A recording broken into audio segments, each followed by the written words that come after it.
사람들이 전철을 타기 위해서 기다리고 있었습니다. 그 중에 한 40대쯤 되어 보이는 어떤 여자분이 술을 많이 먹고 많이 몸을 잘 가르지 못하고 있는 가운데서 전철을 기다리고 있다가 어떻게 발을 잘못 디뎠는지 그만 철로 있는 밑으로 떨어졌습니다. 그 광경을 보고 모든 사람들이 큰일 났네 라고 소리는 지르지만은 어느 누가 그를 구하려고 하지 않았습니다.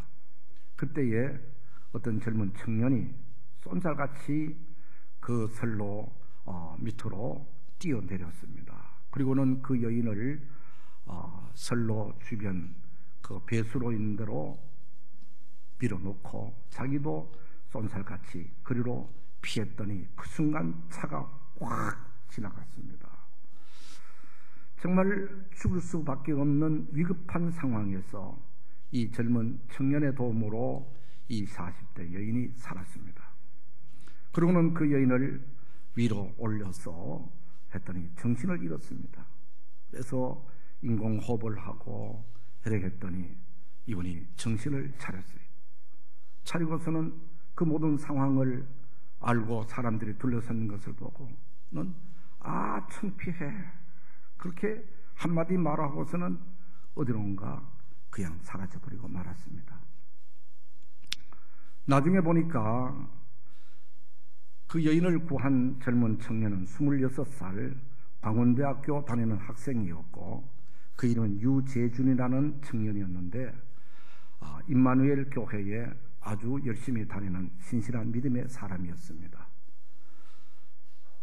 기자가 인터뷰를 했습니다. 어떻게 그런 행동을 할 수 있겠느냐고. 그랬더니 보는 순간 그냥 두면은 사람이 죽겠다고 여겨서 나도 모르게 살려야 되겠다는 그 일념으로 뛰어들게 되어졌는데 둘 다 서로 살았으니 참 감사한 일이지요 라고 했다는 것입니다. 이 보도를 보면서 참 세상이 너무 각박하다. 그래도 그 40대 여인이 자기가 941생으로 그 청년 때문에 살았는 것을 알았다면은 적어도 정말 마음 중심에서 우러나오는 고맙습니다. 감사합니다. 당신 덕분에 내가 살았다고 그렇게 감사 인사라도 해야 되지 않겠는가. 그런데 감사하다는 말 한마디 없이 자기만 생각하고 창피스럽다고 그리고 어디론가 도망가보듯이 가버리는 그 여인을 보면서 은혜도 모르는 사람이다. 어떻게 그럴 수가 있는가. 자기밖에 모르는 사람. 개나 돼지도 자기를 사랑해주고 자기를 이뻐해주면 꼬리를 흔들고 좋아하는데 자기를 살려준 사람이 있음에도 불구하고 고맙다는 인사 한마디 했던 그분은 사람도 아니다. 개만도 못한 사람이다 라는 생각을 갖게 되더라는 것입니다. 정말 오늘의 이 시대야 우리가 감사해야 됨에도 불구하고 감사치 아니하는 일들이 너무나도 허다하고 있습니다. 부모님의 은혜에 감사해야 될 자녀들이 부모님에게 감사하기보다는 도리어 부모님에게 달려들고 심지어 죽이려고까지 하는 오늘의 세대.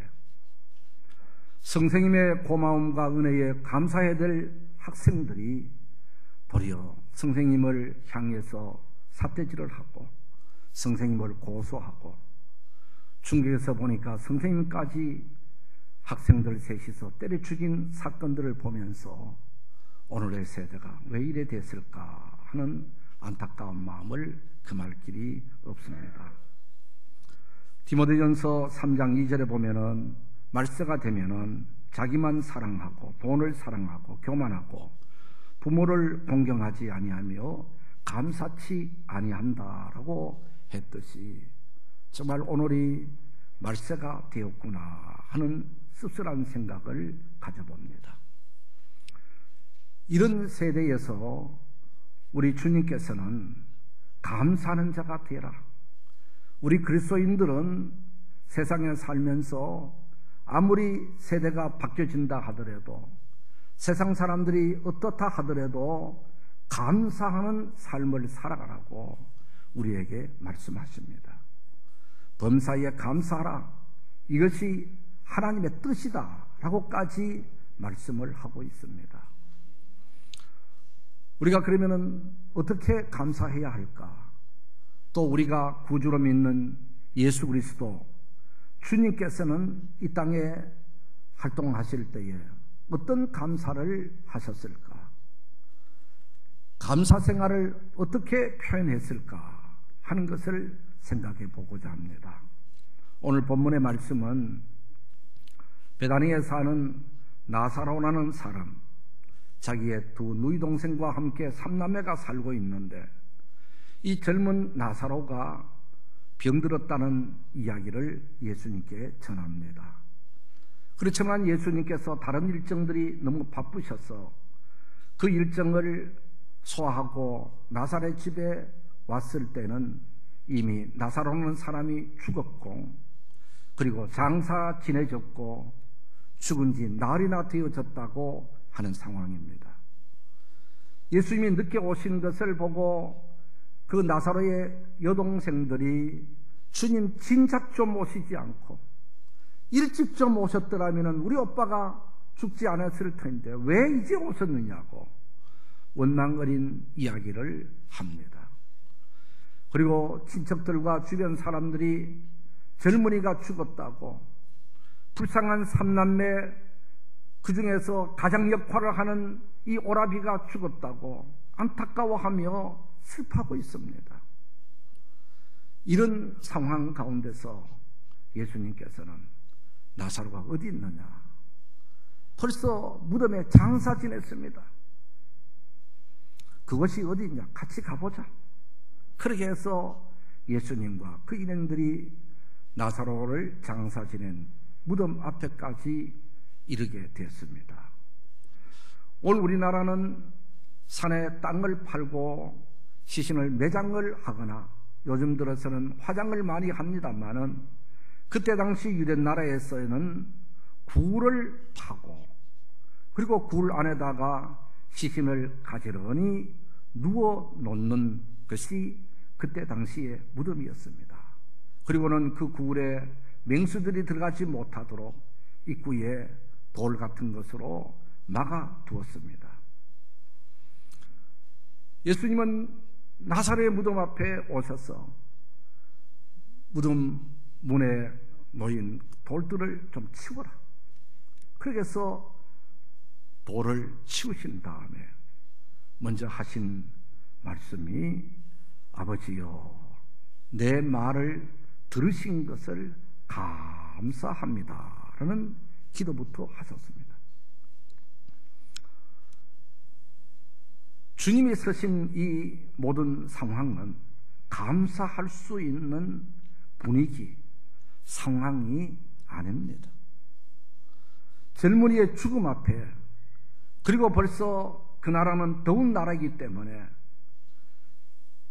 굴 안에 있는, 무덤 안에 있는 시신이 부패되어 걸려서 냄새가 팍 풍겨나는 이런 그 상황, 이런 무덤 앞에서 먼저 아버지, 내 말을 들으신 것을 감사합니다라고 감사부터 예수님은 하셨다고 하신 것입니다.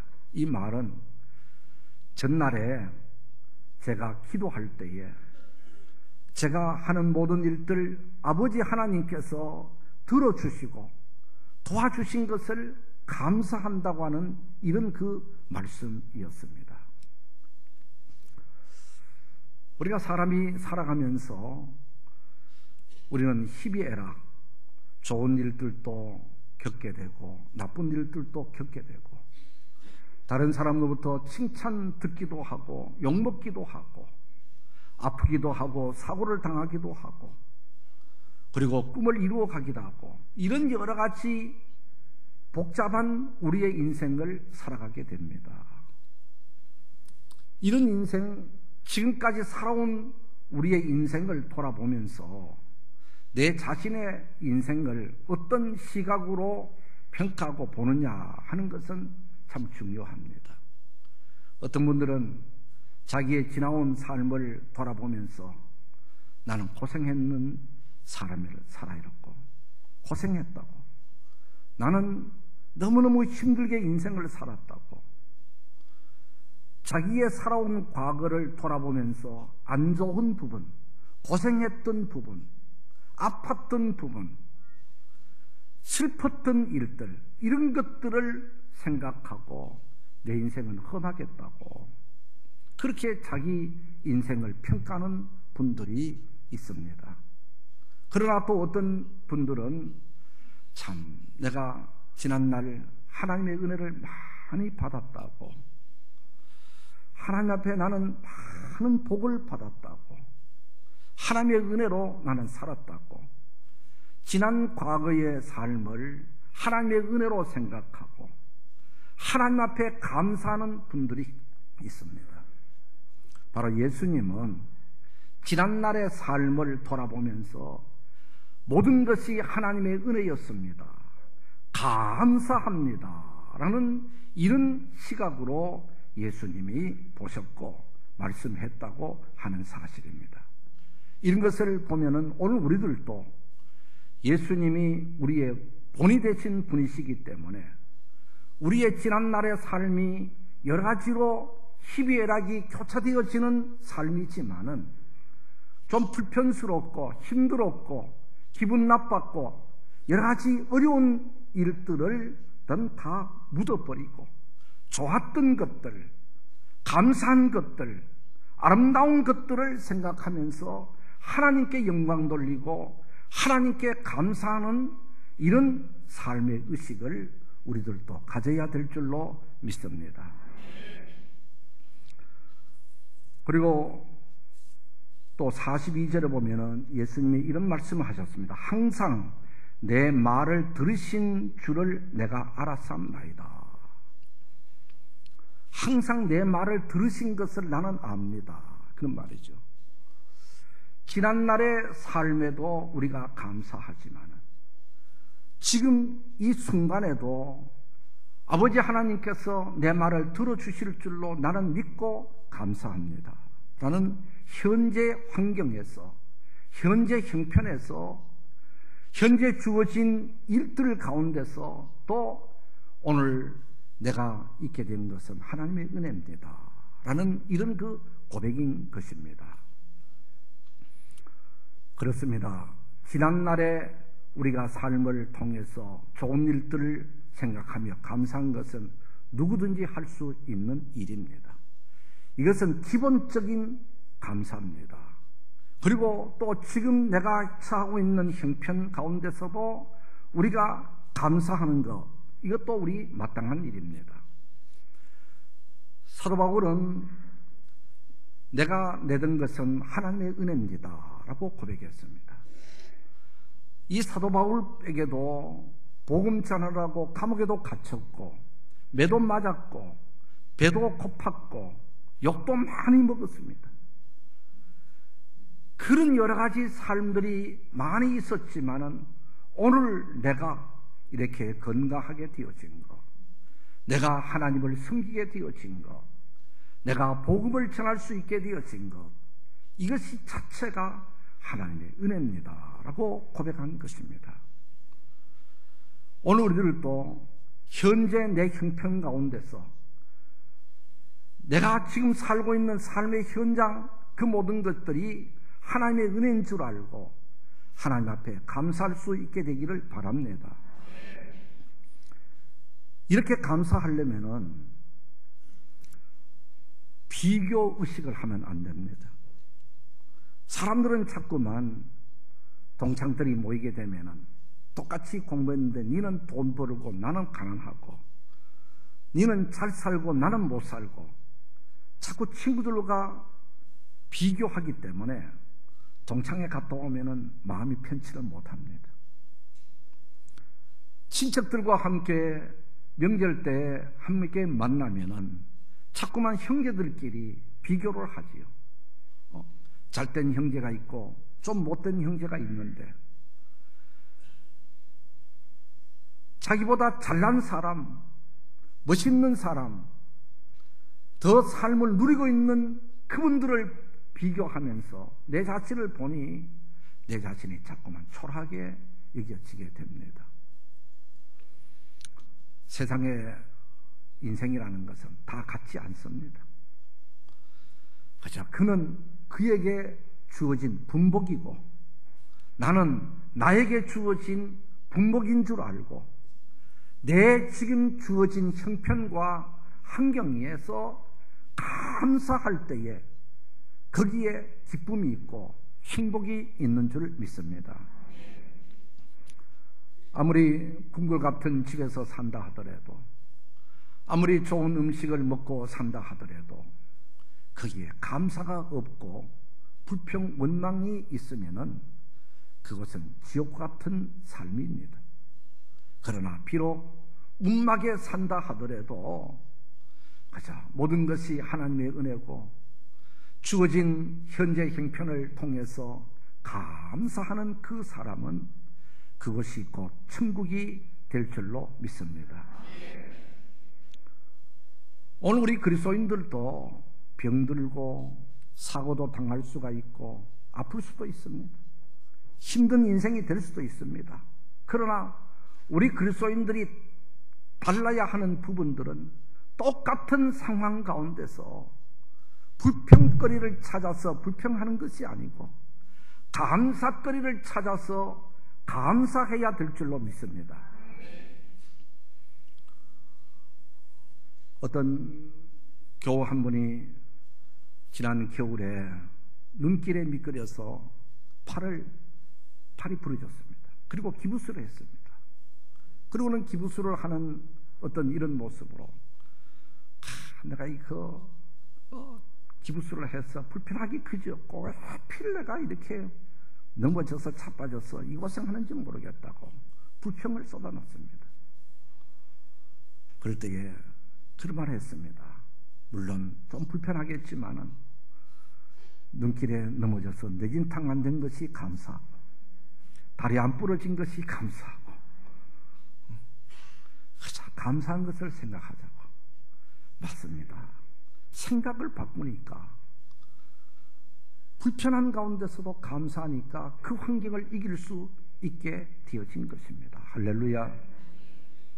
오늘 강단에 예쁜 국화를 헌물하신 분 이름을 밝히지 않았지만 이분의 가정도 많이 힘든 가운데서 어려운 가운데서 지금 살아가고 있지만 그러나 힘든 가운데서 감사절을 맞으니까 하나님 너무너무 감사합니다 라고 여기면서 이름을 밝히지 않고 강단 화분을 했는 그분을 생각해 보면 야 정말 그렇게 힘든 인생을 살면서 그래도 감사하는구나 마음이 뜨거웠습니다. 이것이 오늘 우리 그리스도인들의 삶의 모습이 되어야 될 줄 믿습니다. 그리고 또 40절에 보면은 네가 믿으면 하나님의 영광을 보리라 라고 했습니다. 네가 믿으면 이것은 바로 미래에 되어질 일을 가리키는 것입니다. 지금 네 오빠가 아직도 무덤 속에 있지만은 지금 아직도 무슨 하나님의 새 역사가 일어나지 않았지만은 그러나 네가 하나님의 영광을 하나님의 능력을 믿으면은 앞으로 새로운 일들이 전개되어질 것이다. 그러니 미래에 새 일이 이루어질 줄 믿고 먼저 감사해라 라는 이런 그 뜻입니다.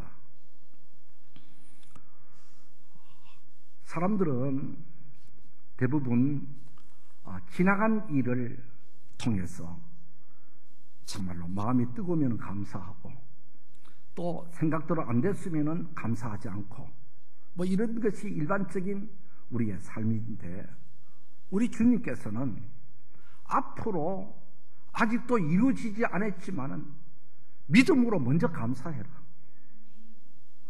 그러면은 네가 믿는 대로 될 것이니라. 할렐루야. 앞으로 좋은 일이 전개될 줄로 믿으면은 좋은 일이 전개되어질 것이고 나는 점점 더 어려워지고 망해질 거라고 여겨지면은 네 형편이 네 믿는 대로 네가 생각한 대로 될 것입니다.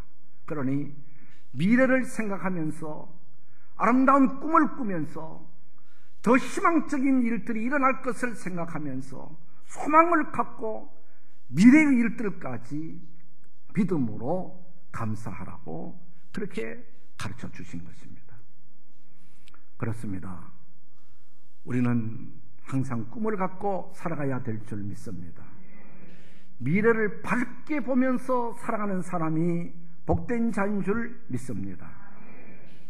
이렇게 예수님 스스로가 감사하고 또 감사를 가르쳐 주신 이후에 무덤에 있는 죽은 자를 향해서 나사로야 나오라고 소리쳤을 때에 죽었던 나사로에게 다시 생명이 들어가서 다시 일어서서 수건에 동인 채로 무덤 밖으로 걸어 나왔다는 것입니다. 할렐루야. 상상하지도 못했던 있을 수 없는 기적 같은 일들이 일어나게 되어진 것입니다.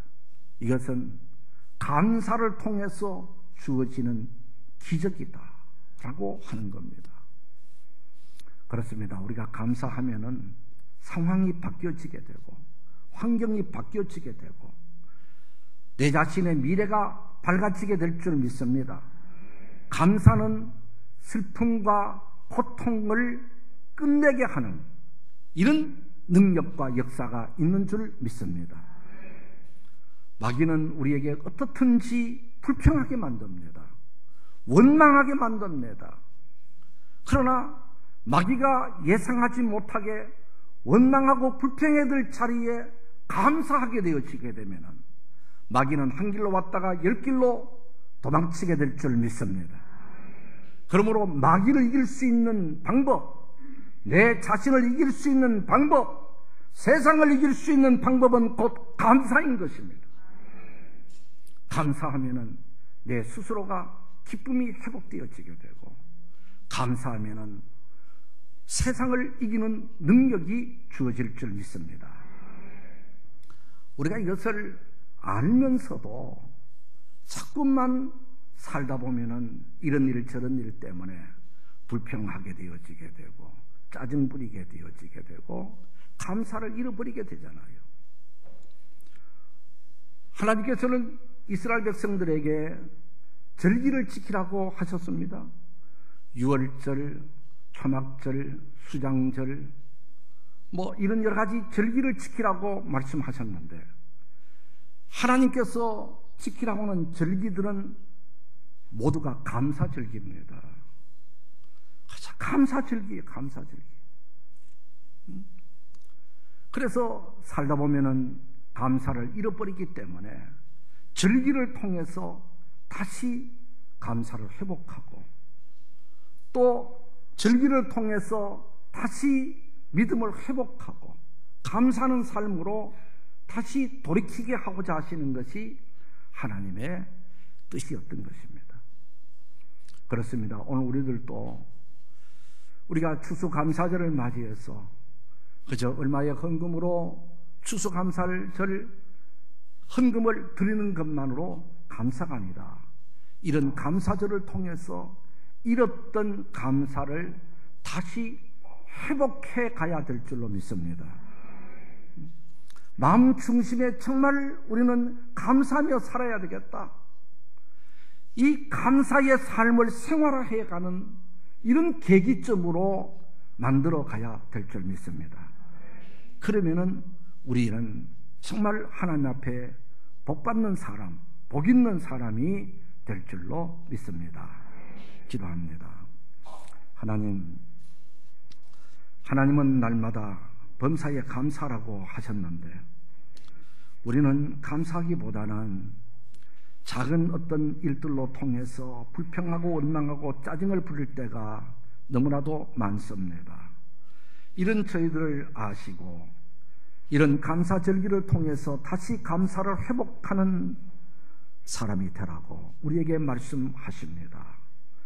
예수님이 감사 생활하셨고 우리의 신앙 선조들이 감사 생활 하셨듯이 오늘 저희들도 범사에 감사하는, 감사를 생활화하는 저희들이 되게 해 주시옵소서. 예수 그리스도의 이름으로 기도드리옵나이다. 아멘.